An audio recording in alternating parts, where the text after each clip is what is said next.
and welcome to Crooked Letter Sports Podcast, the show about Mississippi sports and the folks who play them. I'm Tyler Cleveland, joined as always by my co-host and dad, Rick Cleveland of Mississippi Today fame. Dad, I would ask you how your weekend went, but I know you were watching and playing golf all weekend, so you had to enjoy it. Well, you know, Tyler, I took 9 days off the golf course, mainly to watch golf. Well, it's a good time of year to do that. It's hot as hell out there. It's hotter than that. And we say that as we know today is going to be the hottest day of the year so far. We're recording this on Tuesday. We were listening to the radio on the way over here. They were saying heat index is over 110, so stay safe if you're out there. But we appreciate you tuning in with us. We've got an exciting show today. We've got former Southern Miss Golden Eagle, former Ole Miss assistant coach, and current Auburn offensive coordinator, Derrick Nix, who is joining the Mississippi Sports Hall of Fame. I guess this weekend now. Saturday is the ceremony. Excited to get Derrick on. You know, he was an explosive player when my interest in college football was coming into full bloom around 2000, and has been an integral part of the story of Mississippi college football ever since.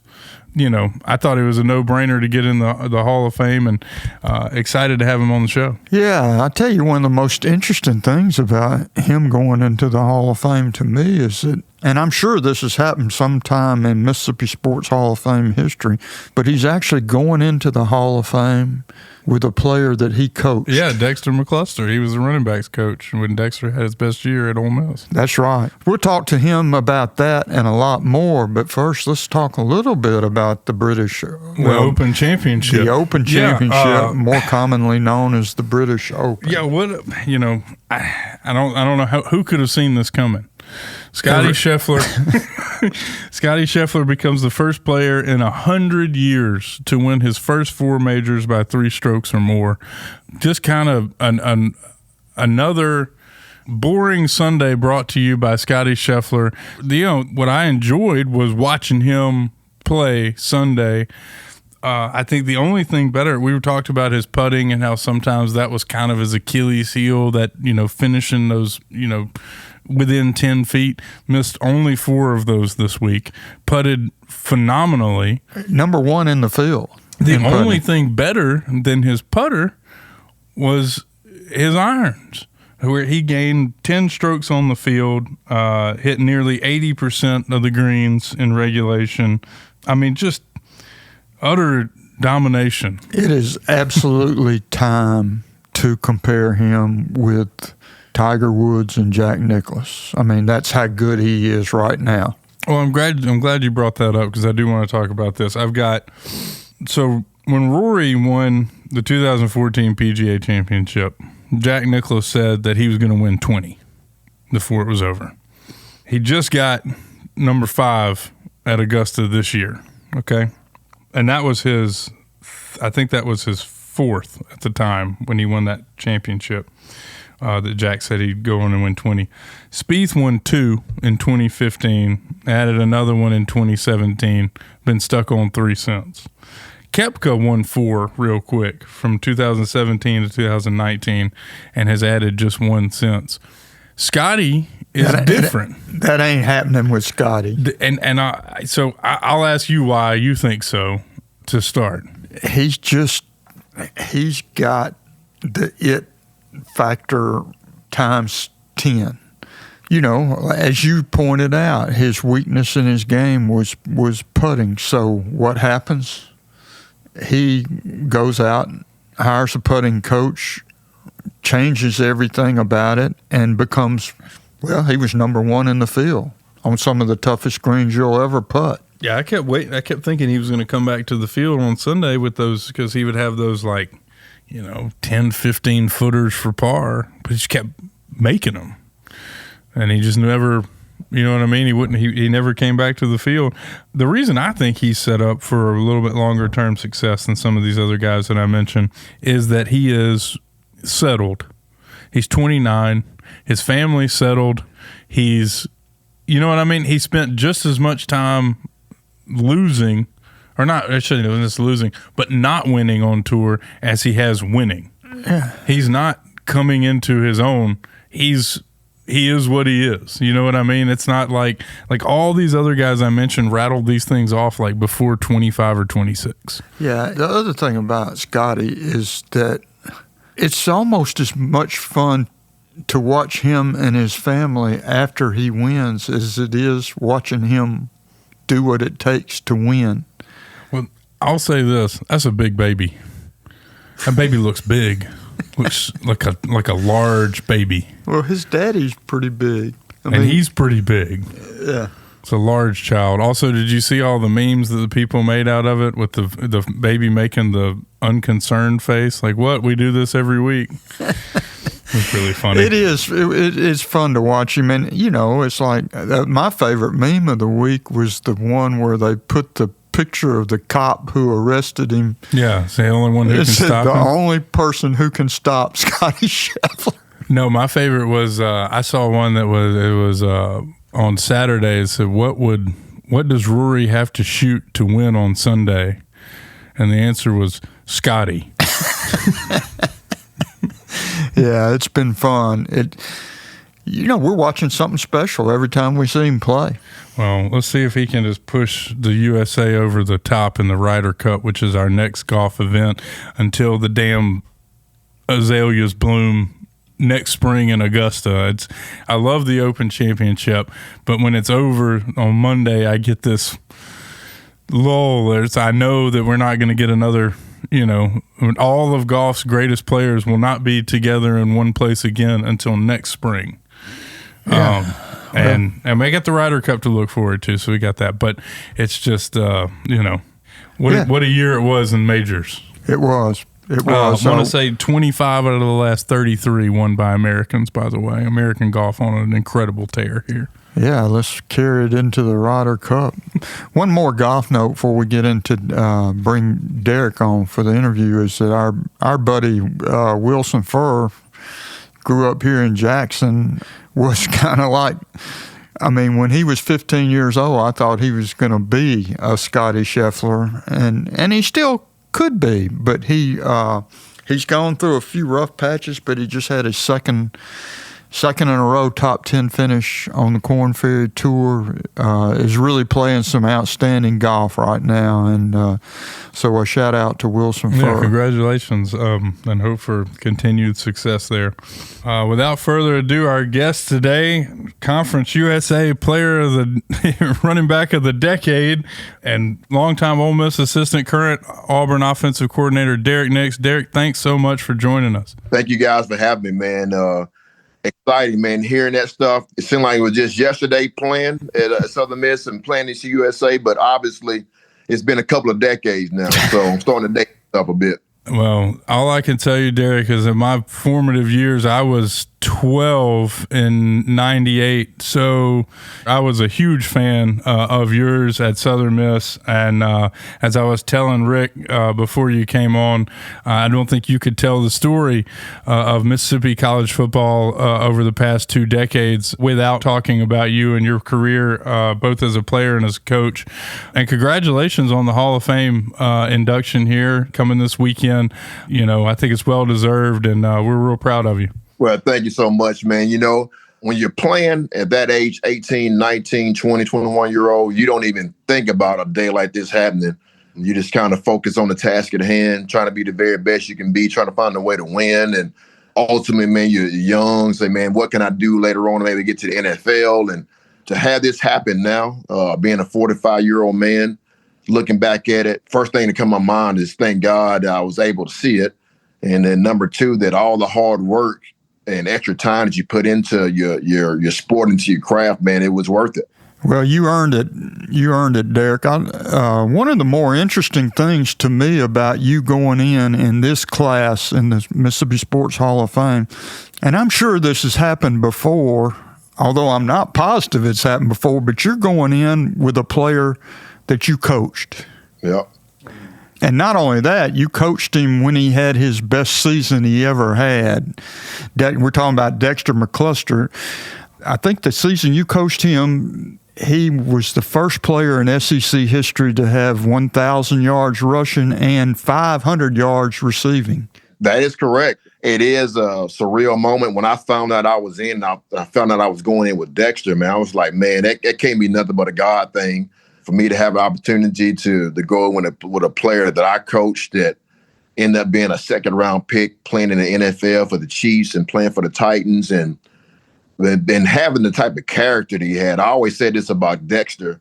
You know, he was small in stature and in size, but obviously he could run and make people miss, but his heart was as big as Vol Hemingway. That's something you couldn't take from him. You're going to get the very best out of him each and every Saturday. So to go in there with him, man, it's a privilege and an honor. Well, you talk about a player with a big heart. I don't think I ever, in all my 58, 59 years of sports writing, covered a player with a bigger heart than you had. What you achieved at Southern Miss, despite the serious kidney issues you had at the time, it remains one of the damnedest things I've ever seen. Well, I appreciate you saying that. As I look back at it, it's hard to believe. I was like, man, you know, going through all of that at really the kind of the prime time of your life, you know, being 19, 20, 21, 22, and you know, at that time, I said, man, this is the best. This is as strong as I'm ever be. This is the fastest I'm ever be. This is the best I'm going to look. And I'm going through all of this at that time. It's gratifying to say, you know, I had the intestinal fortitude to be able to make it through it and the mental toughness. But it also leaves Rick, it leaves him back in my mind. I said, man, what if? I said, man, what if I'd have just even been 100%? What if this never happens? You know, what else could this story have turned into? But despite all of that, to still be in this position, man, I'm very grateful and fortunate. And just thank God and thank the people that were around me, my coaches and family, friends that were encouraging me during those tough times to keep moving forward. And obviously it's gave a great testimony for me to be able to share with other people. And most, maybe not always verbally, but just watching and look, man, that guy can overcome everything he went through at that time, and I know I can do something as well. Well, I can project what would have happened had you been 100%. You would have made bajillion dollars in the NFL because you had all the, you had all the tools. You had the size, the speed, the durability. At a time when the NFL teams were still paying running backs what they're worth. At a time, you know, I was around Fred Taylor, Eddie George era, Edrin Johnson, and like Rick said, I would just fantasize. I said, you know, one day I want to be up there with those guys doing the same thing. And obviously, you know, it didn't work out for me to go get there, but I'm still very happy and pleased with how everything turned out.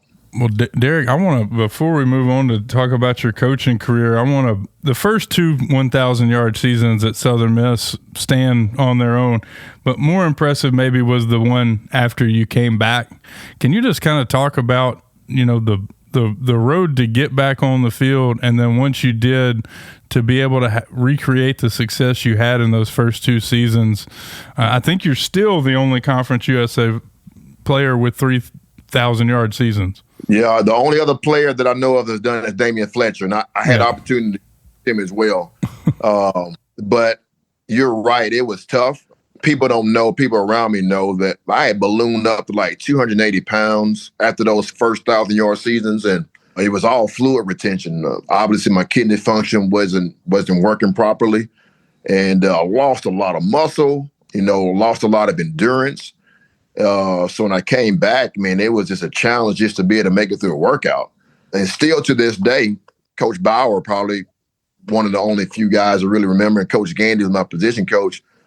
My senior year, when I did rush for another 1,000 yards, man, I could only go about maybe 2 to 3 plays max, and I had to sub out, and it was so much different from my freshman and sophomore year, where I kind of pride myself in being the best guy in shape. And for whatever reason, I don't know if it's because of the different blood pressure pills I was taking or what, to kind of keep me stable during that time. I just could not get myself back in tip-top shape. Still was having success, still was able to do some things, but I just think back at it. I said, I played one of my better games against Illinois that year, and I said, I'm winning 100%. I played 3 quarters and still didn't feel like myself throughout that whole time. And It was tough to say the least. I'm going to tell you one of the things that happened that year. I got down to playing East Carolina, the very last game. I think I rushed for 130 yards or so and a touchdown. And I had a checkup that next week with a doctor, and that's when I found out I was really below 5% of my kidney function. And they were going to have to take me off the field and wouldn't be able to play anymore. I was the most relieved person in the world. Nobody really knew how much I was having to muster up just to go to practice, to go to weights. And I remember just being relieved. I said, man, in my mind, I knew I wasn't going to probably play anymore, but it was just the fact that I was going to be able to get some rest. I was able to get the chance to recover.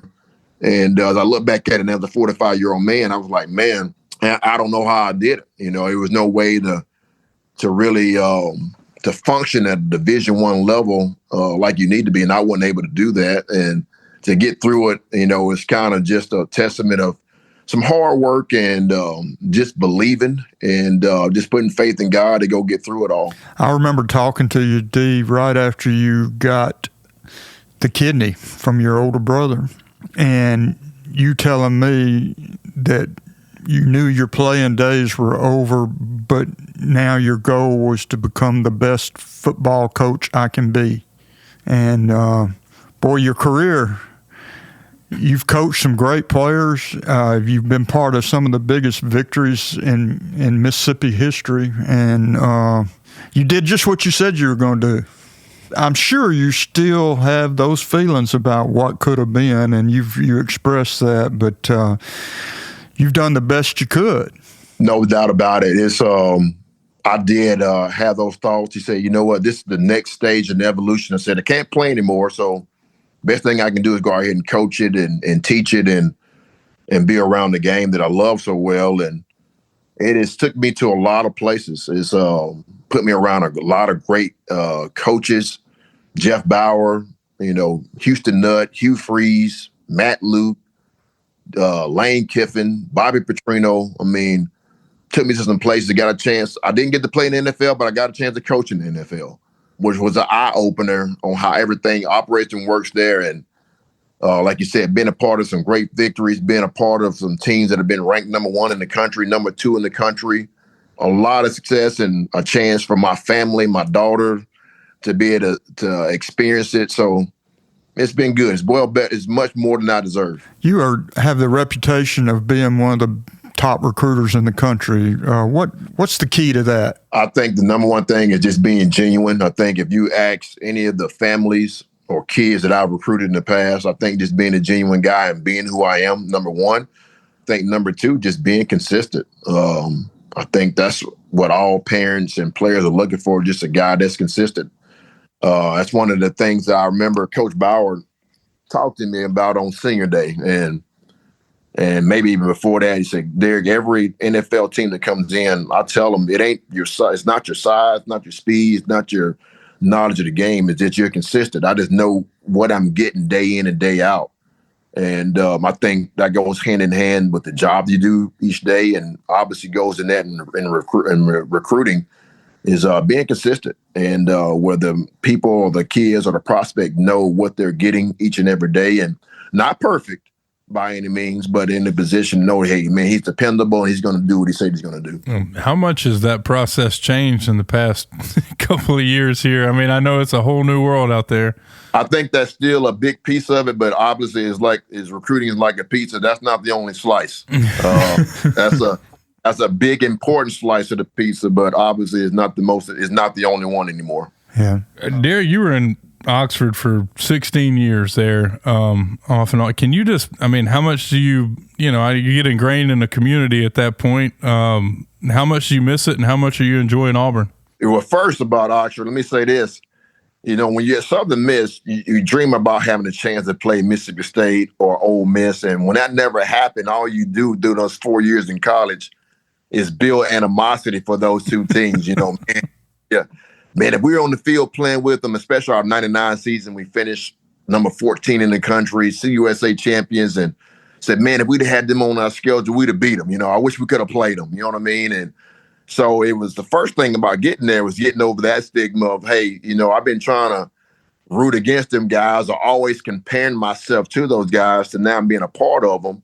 That was the first thing I had to get through. And then next, I got a chance to establish how great of a place it was, how connected the university with their sports and athletic department with the alumni, how it was all connected, how much support it had.